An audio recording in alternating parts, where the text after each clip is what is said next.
Thank you so much for watching. If Carla's story of strength, resilience, and quiet triumph inspired you, don't forget to hit that subscribe button and turn on notifications so you never miss another empowering story. Every week, we bring you real-life accounts of people who were underestimated, pushed aside, or written off, only to rise, rebuild, and reclaim their worth on their own terms. Your support helps us continue to shine a light on stories that matter, especially for those over 50 navigating career transitions, reinvention, and personal victories. Leave a comment below and share what part of Carla's journey resonated most with you. And if you know someone who needs a reminder that it's never too late to start again, share this video with them. Let's grow a community rooted in dignity, strength, and second chances. See you in the next story.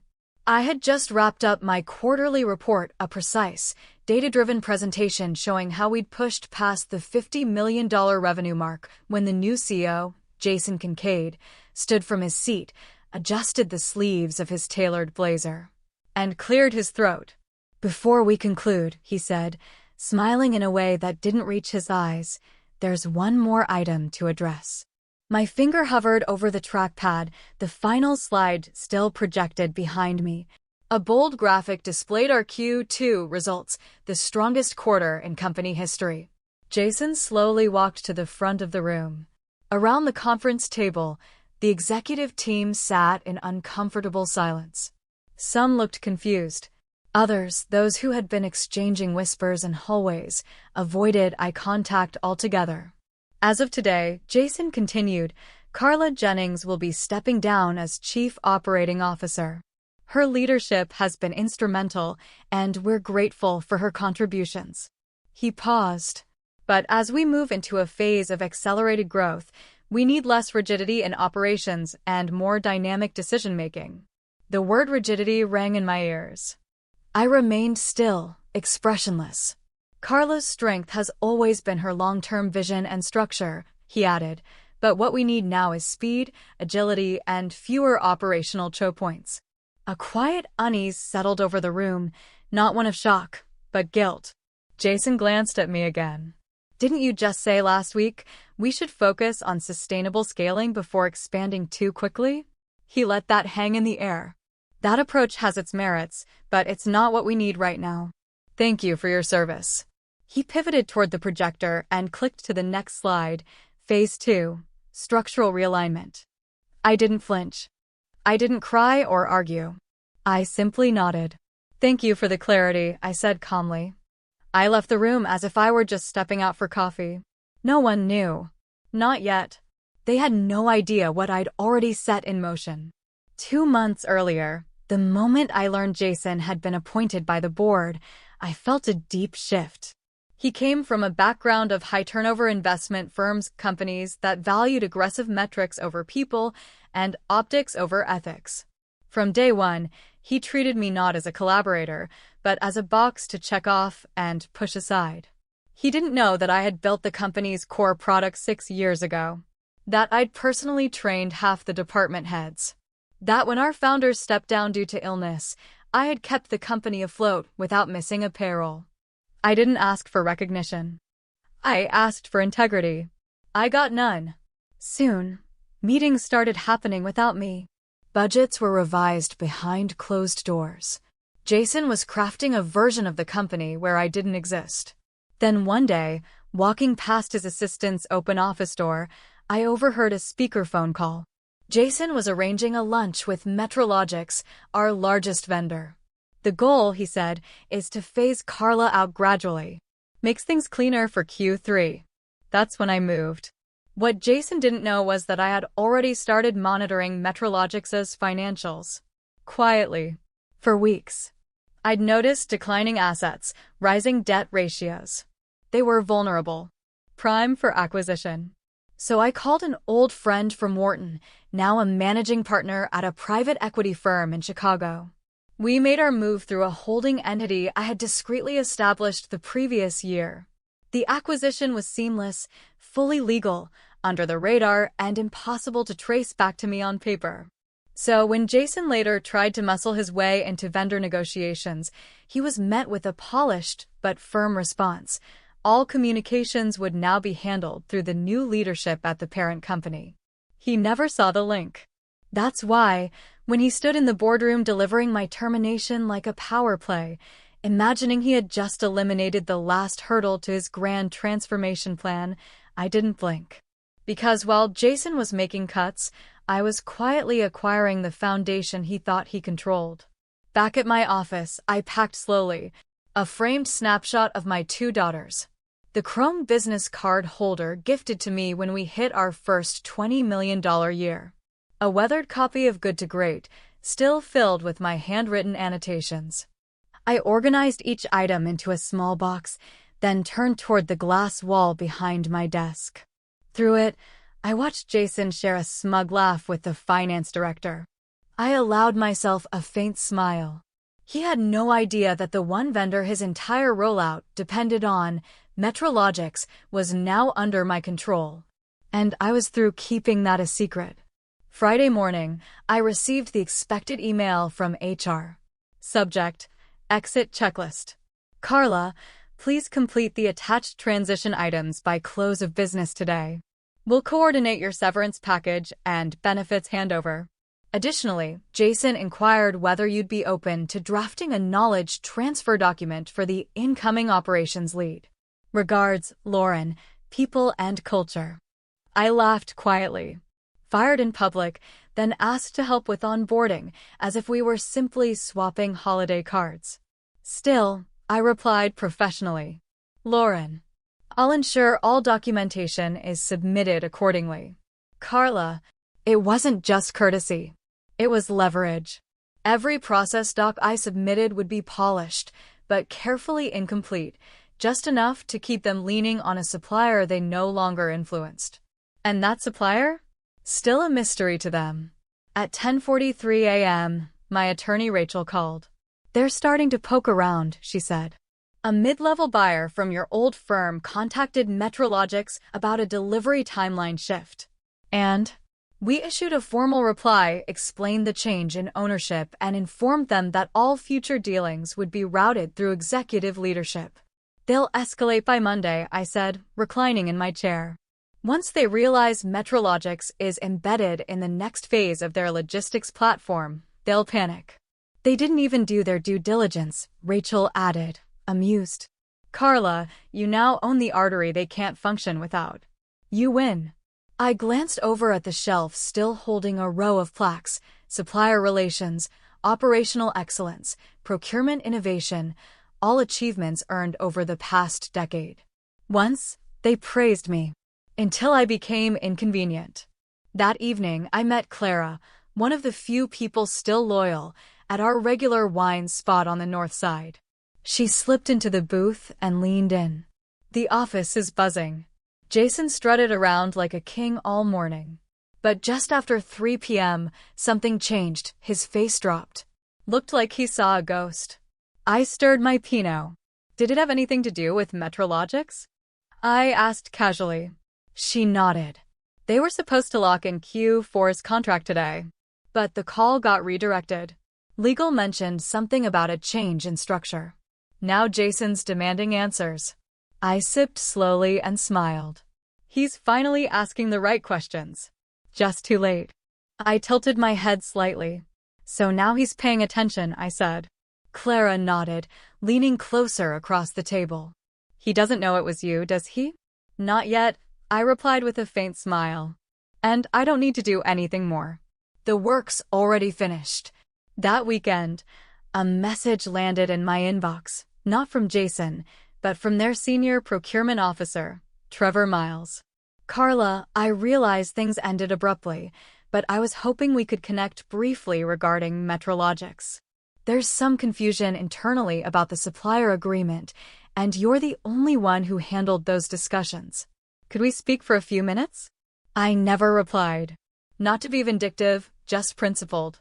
It wasn't my job anymore. Instead, Rachel, my attorney, sent a formal statement from Greywood Capital Holdings, LLC, informing Rovian Industries, Techline's corporate umbrella, that all Metrologic's inquiries must be directed to the firm's newly appointed liaison, me. Sunday evening, as I was pouring a glass of wine, my phone lit up. Unknown number. Jason Kincaid. 1 missed call. 1 voicemail. 1 unopened message. I didn't listen. Rachel had given clear guidance. Let your absence be the loudest message you send. I took that advice to heart. By Monday morning, things were unraveling. I woke early, brewed my dark roast, and opened the vendor access platform, still temporarily active through back-end legacy credentials. A red alert glared across the dashboard. Pending authorization for Q4 supply contracts, unresolved. If left in limbo, it would paralyze 3 cornerstone product lines. At 8:02 a.m., Clara texted again. He walked into the all-hands like a wreck. No one knew what was going on. He looks like he hasn't slept in days. By 10:30 a.m., the business world caught on. A press release began circulating on LinkedIn.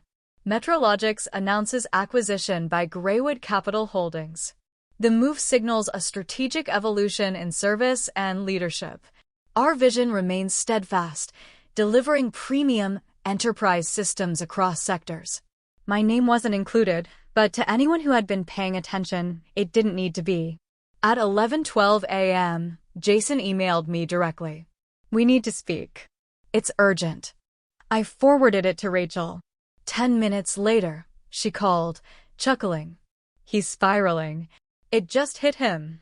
You didn't walk away from the table. You bought it. And the irony? I hadn't even unveiled my strongest move yet. Metrologix wasn't just a hardware or software vendor. It was the backbone of Rovian's latest project, an ambitious AI-driven operations network that Jason had staked his public reputation on. Without Metrologix's proprietary data models, the entire system was vapor. That night, I sat near the window of my apartment, listening to the muffled hum of city life outside. My boxed-up office items still sat near the entryway, reminders of an old identity. I wasn't sure if I'd unpack them or donate them. It didn't matter. On paper, I no longer worked for Techline. But in reality, they had become dependent on the decisions I now made from the outside. By Tuesday morning, the cracks had widened. I didn't need privileged access to witness the disruption. LinkedIn told the story plainly. A senior coordinator updated her headline to exploring new opportunities. 2 engineers in the AI unit reshared the acquisition announcement with cryptic notes like "big shifts happening" and "timing is everything." Then came the real tremor. A calendar invite leaked through an anonymous screenshot, shared in a private Slack channel and reposted by a former colleague. Subject: Urgent, Executive Alignment Meeting. Host: Jason Kincaid's office. The storm had landed, and I hadn't even raised my voice. Mandatory executive briefing, 9 a.m. sharp. At 8:44 a.m., Clara messaged me again. You won't believe this. Jason walked in soaked through his dress shirt. He looks like someone just handed him a pink slip and a final paycheck in a funeral envelope. I smiled as I sipped my espresso. This was never about watching him collapse.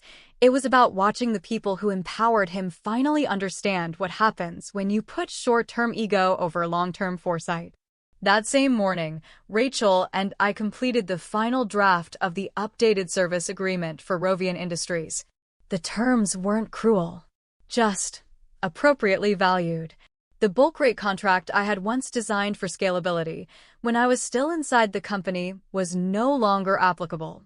In its place was a streamlined monthly pricing system with premium charges for high-risk dependencies like system architecture support, data sovereignty assurance, and most importantly, exclusive access to the AI engines fueling Rovian's new automation suite.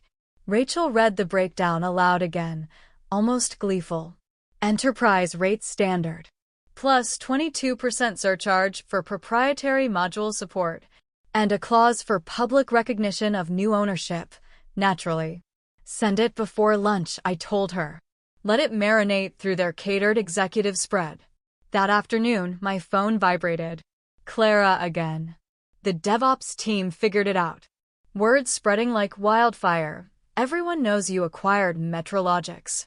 Jason lost it. He dragged the whole engineering team into a locked-door huddle. Then she added, PS2 department heads just pulled me aside to ask if you're hiring. I began typing a response, but paused. No need to confirm anything just yet. Let the unknown do the heavy lifting. Meanwhile, Rachel forwarded a reply from Rovian's legal group. They acknowledged the proposal, but didn't accept. Instead, they wanted to discuss adjustments to the proposed licensing model. In other words, they couldn't afford it and were hoping I'd compromise. We didn't. Rachel sent a crisp, professional reply. As indicated in our submission, terms are final unless revised in exchange for a significant equity position or acquisition framework. We understand if Rovian elects to explore other partnerships. But we both knew the truth. There were no other partnerships. Metrologics wasn't just a vendor, they were the engine room. It wasn't like swapping out a printer. It was like removing the wiring from a jet in midair. Replacing the infrastructure would take over a year, and Rovian didn't have 6 months, let alone 18. That evening, I walked the newly painted halls of Greywood's downtown tower, now serving as Metrologics' refreshed headquarters. A contractor team was completing the floor-to-ceiling glass walls of our strategy hub. Inside, analysts were already mounting digital panels and filling whiteboards with blueprints. For the first time in months, I felt something solid return, belonging. Then my phone buzzed again. Unknown number. New voicemail. I tapped play. Carla. It's Jason. Look, I think we need to talk. I don't know what you're trying to prove, but this is going too far. People are getting caught in the crossfire. People who supported you. Please, reconsider. You're better than this. The hypocrisy in his tone, cloaked in performative concern, made me chuckle softly. Me? Putting people at risk? This from the man who dismissed me in front of an entire leadership circle, slashed training and oversight to cut costs, bulldozed flexible work policies, and then had the audacity to blame me when top engineers began walking. He underestimated me. That was his first mistake. Thinking I wouldn't build something stronger. That was his last. And just like that, he was casting himself as the casualty. But Jason wasn't worried about his employees, he was terrified of the board. Clara confirmed it by mid-morning. He tried to blame the vendor situation on unforeseen industry shifts. The board didn't buy it. They've called for a full audit of every tech partner we're tied to. He tried dodging. Now they've brought in external auditors. She paused. It's falling apart fast. He knows it's over. Around noon, a new message arrived in my inbox. Subject: Confidential discussion request. Rovian Board Chairman Richard Alvarez. Dr. Jennings. On behalf of Rovian Industries Board of Directors, I'm requesting a private meeting at your earliest convenience. We are currently reviewing leadership decisions surrounding enterprise partnerships and believe you may have relevant insight. Please advise on your availability. Richard Alvarez, Chairman. Now that was unexpected. I typed a measured response. Mr. Alvarez. Thank you for reaching out. I am available Thursday or Friday morning and would be pleased to meet at your convenience. Best regards. Carla Jennings. Managing Director, Greywood Capital Holdings. After I hit send, I leaned back and glanced at the framed quote on my bookshelf, a parting gift from my former operations team. Lead in a way your future self will never have to apologize for. And I didn't. Because while Jason had been playing politics, I had been building leverage. And the final hand hadn't been played yet. Thursday morning arrived crisp and gray. I dressed deliberately, tailored navy suit, subtle silver accents, and my grandmother's sapphire ring, a piece I wore when something meaningful was on the line. It was the sort of look that quietly said, I don't need your approval, but I'll earn your respect. At exactly 9 a.m., I entered a reserved executive suite on the 32nd floor of the Ellison Building, one of Chicago's older financial towers, repurposed for modern corporate summits.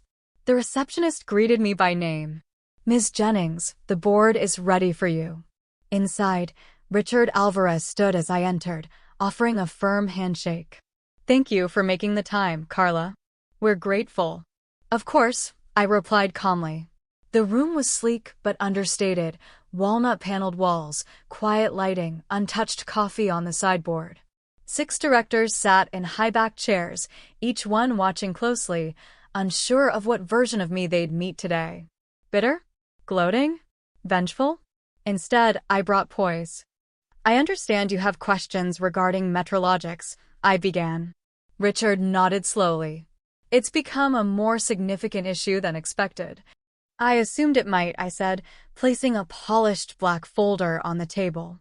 Inside, you'll find email correspondence, acquisition documentation, vendor transition logs, and financial filings, all verifying that Metrologics became a wholly owned asset of Greywood Holdings 3 weeks ago. "We are now your exclusive provider for AI systems integration, including the data frameworks that currently support over 60% of your automation infrastructure." A stunned silence followed, and I continued, "The purchase was finalized after I had formally exited Rovian. So, there's no legal conflict.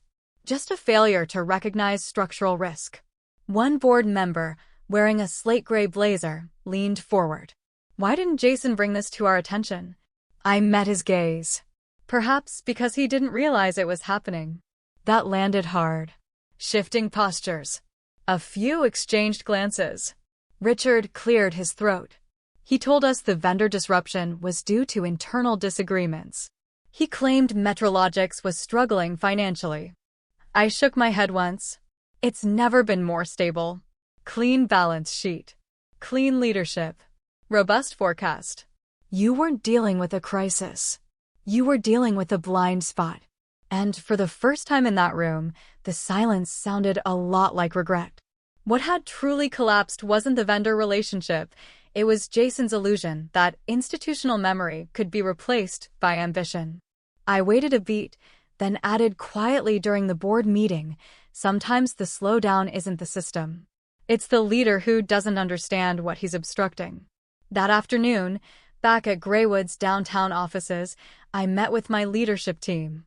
We were finalizing the revised contract package for Rovian Industries, one the board was now under pressure to accept. "This is more than fair," Rachel remarked, scanning the latest version. "We even gave them a half-year continuation at their previous rate to soften the transition." "They won't see it that way," I said. "But that's not our concern. This isn't retaliation. It's about drawing the line, our product, our standards." Across from me, Eli, our Chief Technology Officer, brought up a new metrics dashboard on the shared screen. "Since the announcement, we've had 12 enterprise accounts reach out directly," he said. "A handful are direct rivals to Rovian. They're asking about migration timelines." I scrolled through the list. 2 of those names had been untouchable when I was at Rovian, accounts I chased for years, always told were out of reach. Now they were calling me. By Friday, things had escalated. Clara, ever my eyes on the inside, messaged me mid-morning. "Emergency board session. Rumor is Jason's done by Sunday. IT locked him out of scheduling access. Legals circling. Also, this part's satisfying. He just discovered DevOps had UC seat on the final documentation archive before your exit. Timestamped and archived. You were covered the entire time." I stared at the words she used. Unraveling.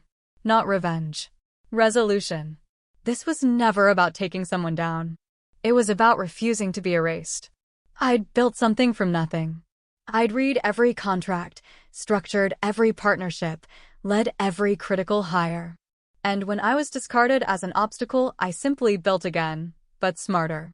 That evening, just as I was about to shut down my laptop for the weekend, another message arrived. Subject: Response to revised proposal from Richard Alvarez. Dr. Jennings.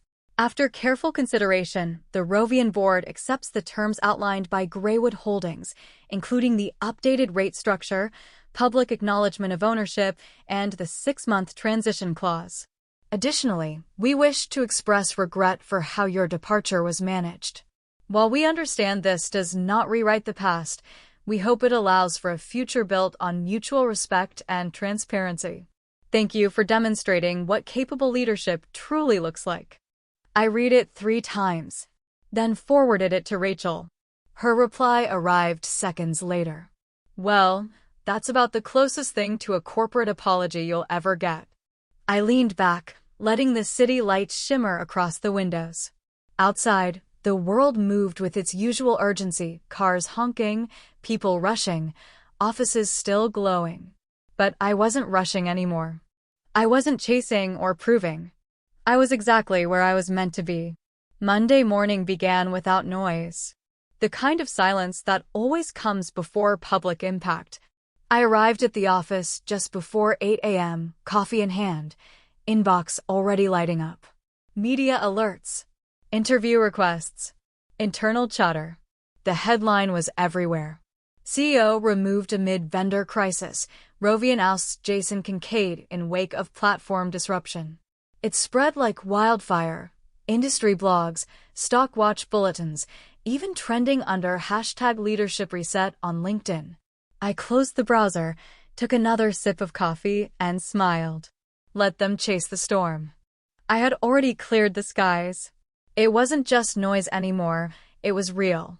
I scanned the article that morning, watching my former company's downfall unfold in headlines and subtext.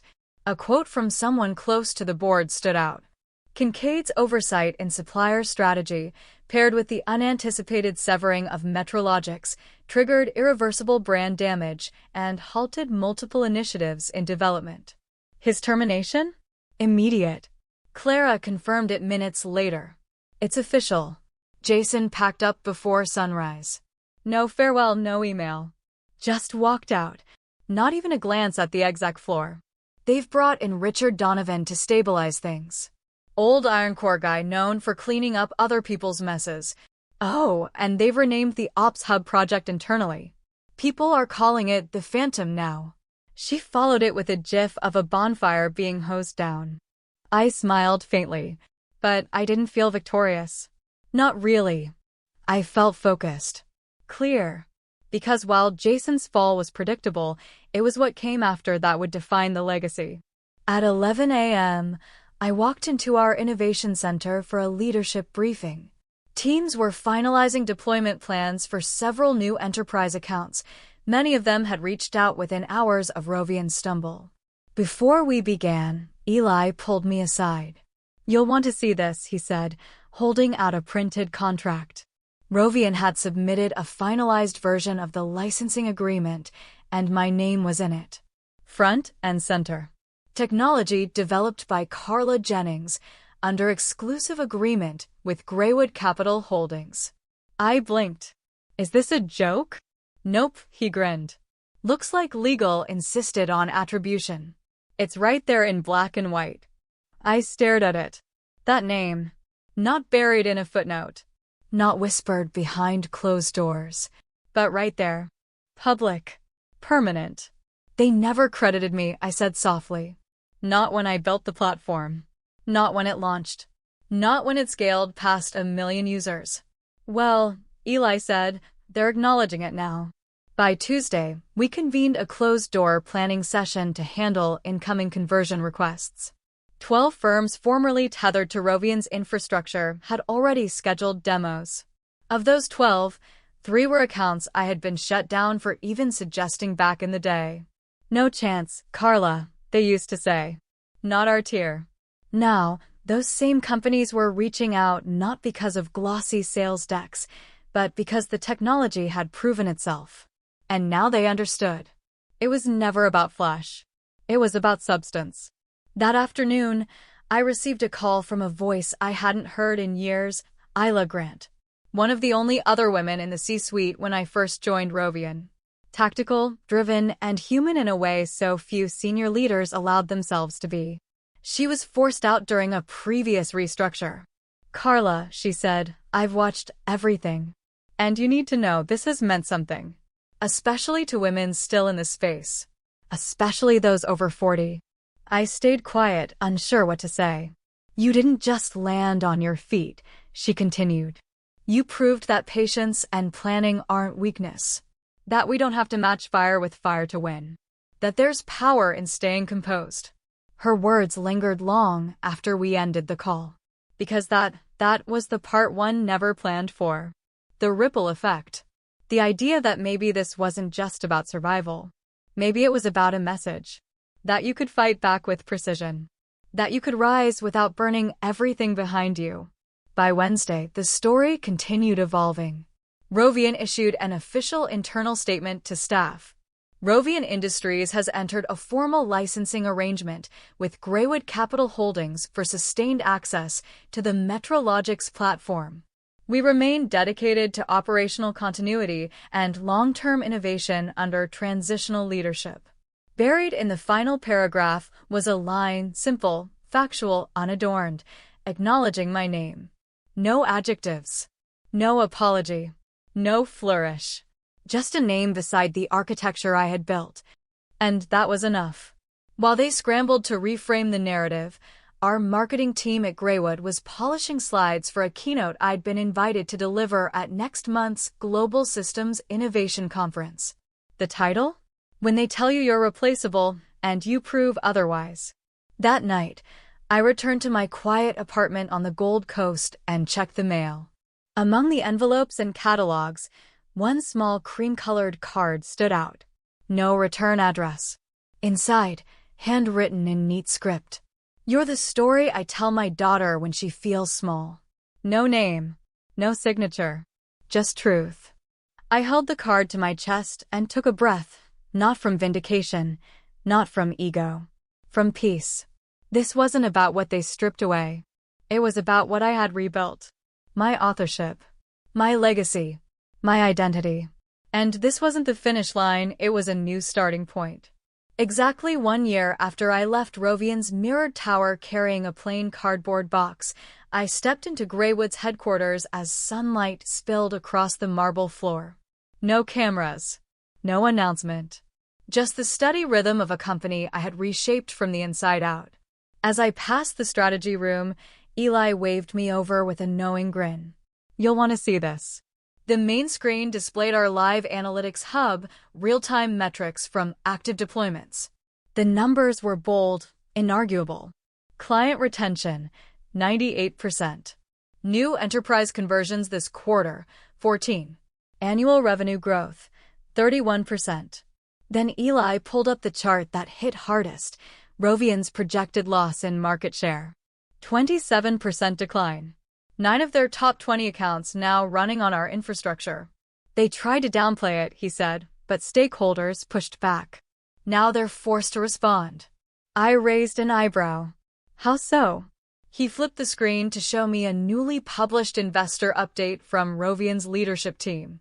We acknowledge that recent setbacks were the result of strategic misjudgments, including lapses in vendor alignment and partnership continuity. We further recognize the early contributions of former leadership, including Carla Jennings, whose frameworks continue to influence our systems today. They had said it, not in private, not whispered through intermediaries, but publicly, on the record. My name, next to my work. I leaned against the edge of the conference table and closed my eyes for a moment. Eli stood nearby, watching. It's not the whole story, he said quietly, but it's something. It's the truth, I said. That's all I ever wanted. Later that afternoon, I reviewed the latest legal update.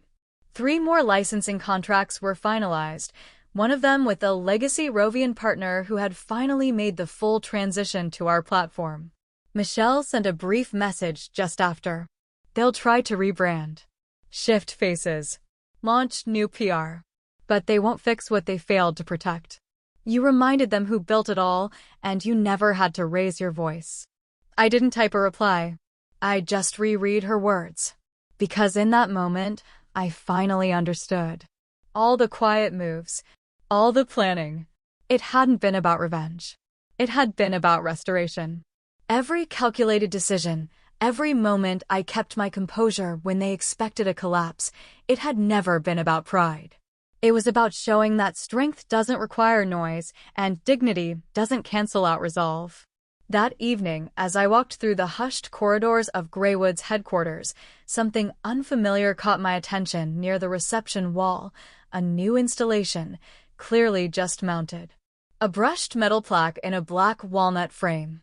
I hadn't commissioned it, but I recognized the quote immediately. True innovation isn't found in the code. It's in the people who write it. Beneath it, etched in subtle serif, Carla Jennings. I stood in the quiet, watching the overhead lights reflect softly off the glass. For the first time in a long while, I let the stillness settle in, not as a pause, but as recognition. My phone buzzed in my coat pocket. A message from Clara. Just wanted to say, I officially start Monday. Thanks for leaving the light on. It feels like home already. I smiled. Clara had stayed at Rovian long after the rest of us had left, loyal even when it cost her. But now she was ready to step into something new, into something built with purpose. Welcome back, I replied. We've only just begun. Later that night, I opened an old box from the back of my closet. Inside, the coffee mug I kept at my desk, a handwritten farewell from my former team, and the silver pen they gave me when we crossed 50 million in annual revenue. I didn't feel sorrow, just understanding. Those years weren't a loss. They were the foundation. They said I was the obstacle. What they failed to realize was I was the structure holding it all together. Now I was creating something better. On my own terms, with my name not buried, not borrowed, but engraved exactly where it belonged.